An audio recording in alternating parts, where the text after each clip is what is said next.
السلام علیکم ورحمۃ اللہ وبرکاتہ۔ میں ہوں باقر حسین کمیلی، آپ دیکھ رہے ہیں پیغام کمیلی۔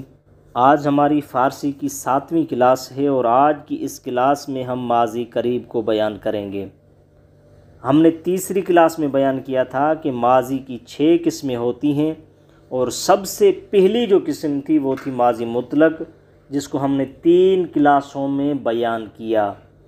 3 کلاسوں میں ہم نے ماضی مطلق کی وضاحت کی کہ ماضی مطلق کسے کہا جاتا ہے، ماضی مطلق کو کیسے بنایا جاتا ہے، ماضی مطلق کی معروف اور مجہول گردان کو ہم نے ذکر کیا۔ آج کی کلاس میں ہم ماضی قریب کو اس لیے بیان کریں گے کہ جو ماضی کی 6 قسمیں تھیں ان میں جو دوسری قسم تھی وہ ماضی قریب کی قسم تھی، جس کو آج ہم اس کلاس میں بیان کر رہے ہیں۔ آج کی اس کلاس میں ہم 4 چیزیں بیان کریں گے۔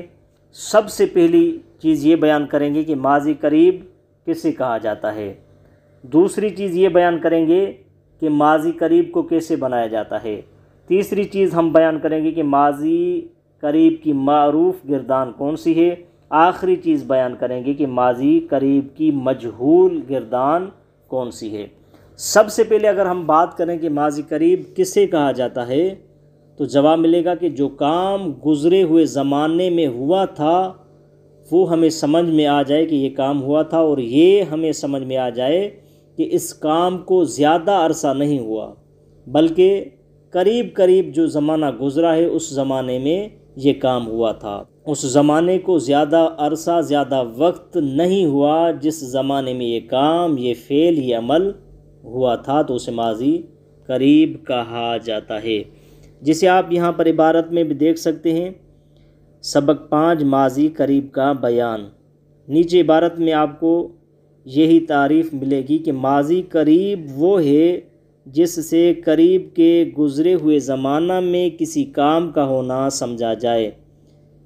تو یہاں پر بیان ہو رہا ہے کہ ماضی قریب اسے کہا جاتا ہے کہ ہمیں ایک کام سمجھ میں آ رہا ہے کہ اس کام کو زیادہ عرصہ نہیں گزرا بلکہ قریب قریب جو زمانہ گزرا ہے اس زمانے میں یہ کام ہوا تھا، اسے ماضی قریب کہا جاتا ہے۔ تو اس کے بعد ہم بیان کرتے ہیں کہ ماضی قریب کو کیسے بنایا جاتا ہے۔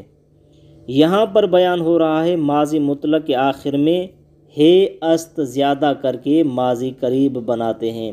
کہا جا رہا ہے کہ جو ماضی مطلق ہے اس کے آخر میں آپ ہے اور است کا اضافہ کریں گے تو ماضی قریب بن جائے گا۔ یہاں پر جیسے مثال دے رہے ہیں، جیسے پرورد سے پرورد است۔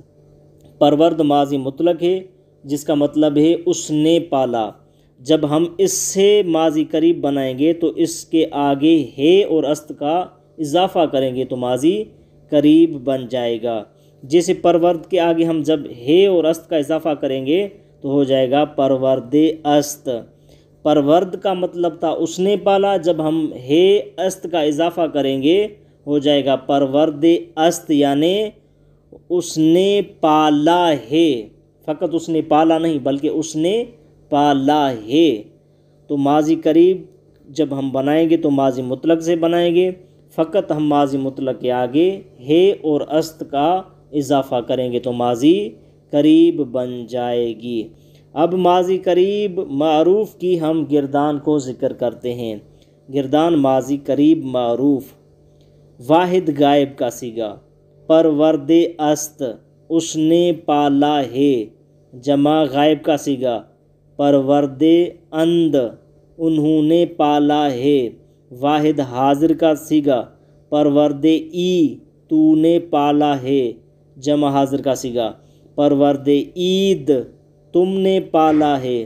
واحد متکلم کا صیغہ پرورد ام، میں نے پالا ہے۔ جمع متکلم کا صیغہ پرورد ایم، یعنی ہم نے پالا ہے۔ تو یہ گردان تھی ماضی قریب معروف کی، اور نیچے ماضی قریب مجہول کی گردان ذکر ہو رہی ہے۔ واحد غائب کا صیغہ پرورد شدہ است، وہ پالا گیا ہے۔ پرورد شدہ اند، وہ پالے گئے ہیں۔ واحد حاضر کا صیغہ پرورد شدی، تو پالا گیا ہے۔ جمع حاضر کا صیغہ پرورد شدہ عید، تم پالے گئے ہو۔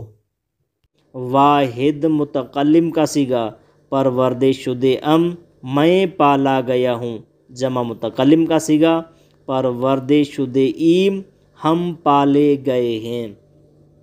تو آج کے لیے یہ کافی ہے، اور جس بھی برادر کو یہ کتاب چاہیے وہ مجھے کومنٹ میں میسیج کر کے یہ کتاب مجھ سے لے سکتا ہے۔ والسلام علیکم ورحمۃ اللہ وبرکاتہ۔